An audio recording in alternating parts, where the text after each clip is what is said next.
My name's Gwyneth Moore, I work for IBM and I'm the Schools and Universities Attraction Manager.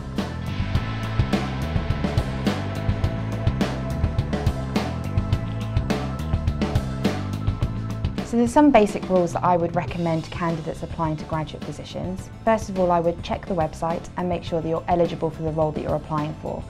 Many graduate recruiters have minimum criteria, and for IBM you need a 2-1 or above in your degree and eligibility to work in the UK. The second piece of advice I would give is to always check your spelling and grammar on your application form. Different graduate recruiters have different rules about how many spelling errors they'd accept before rejecting that application. Personally, if I'm reviewing an application, any more than one I would expect to reject because I think spelling has to be 100% correct. On that note, I've had several applications of I would really like to work for IMB. We are IBM. That's an unacceptable error to make on an application form. I'm conscious that many candidates will apply to multiple different companies, so one piece of advice I would give is be careful about copy and pasting your answers, making sure that you clearly state who you're applying for and why you're applying to that company, and avoid putting the wrong company in the wrong application form. I would definitely recommend keeping to the word limit and trying to avoid essay-style answers. As assessors reading all those applications, we could quickly lose interest. So my final piece of advice and biggest piece of advice to candidates is to do your research before you even open an application form. Look into 2 or 3 graduate recruiters that you really want to work for and customise your application for those organisations. It is far better to do fewer high quality applications than many cut and paste same applications for lots of different organisations.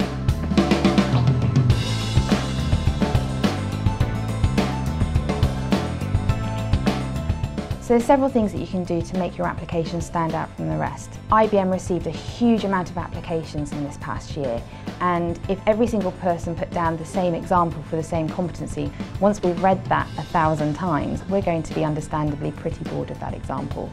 So my advice would be to think of a diverse range of examples to use on the application form, whether it be work experience, university or personal in terms of extracurricular. Keep your application as diverse and as broad as possible, and it will keep companies engaged with your application form. I would think about how did you add value in every example you used on your application form. Putting down that you're the captain of the football team is great, but how did you add value to that football team as captain? Did you motivate the players? How many games did you win?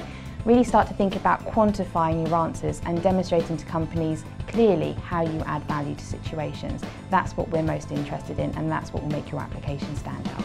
So to give you an example of how you can quantify your application answer, you could have worked for a blue chip organisation and talk about how you increased revenue by X% or improved customer satisfaction by Y%. Or it could be that you don't have any work experience or part-time work at all to demonstrate your answers, so have a think about what other experiences you have.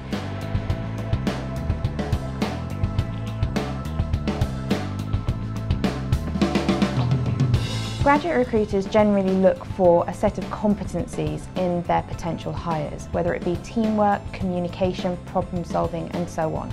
So when it comes to the skills and experiences, it's however that candidate can most demonstrate those competencies.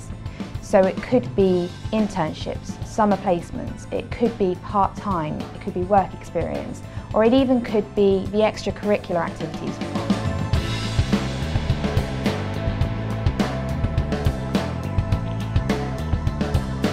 So if your application is unsuccessful, the first thing I would say is don't give up hope.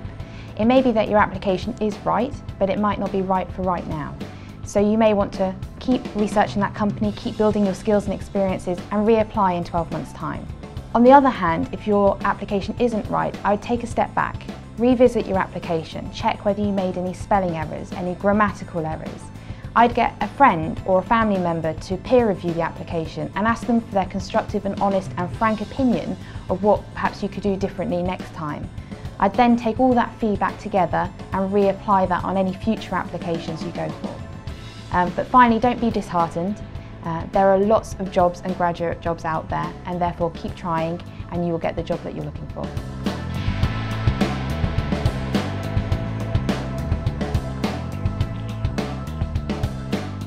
If you were to ask me how important work experience or summer internships are to an application, I'd say to an extent, but there are plenty of other ways that you can demonstrate the competencies that we look for on top of doing work experience. I did a 3-year business studies degree. I didn't do a 1-year placement, I didn't do any summer internships. I worked as a part-time sales assistant at a fashion retailer. At the end of my 3-year degree, I sat down to think about what competencies do graduate recruiters look for and how can I best demonstrate that I can work for that organisation with the experience that I had. So I came up with this very straightforward, very simple idea of a mind map. I put myself in the middle and all the competencies that IBM look for around the edges. And for each of those competencies, I came up with 2 or 3 different examples. One from my time at the fashion retailer, one from university, and one extracurricular. And to give you an example of what that looks like, IBM look for adaptable individuals. So my example of adaptability, my dad was in the RAF, and as I was growing up I moved house every 3 years, which meant I had to change schools, change friends, change teachers, change environments, and as a result I felt that made me a very adaptable individual, a trait that I thought IBM would value in their organisation. I put that on my application form, and I've subsequently been told by the person who read my application form that that's what made me stand out as well as some of my other examples. So thinking about the different diverse examples you can put on, the broad range of experiences you have, I can assure you can demonstrate those competencies without necessarily having years and years of experience or placements or internships. My mind map is on the IBM website. I would definitely recommend taking a look and seeing how you can develop your mind map in readiness for when you're submitting your applications.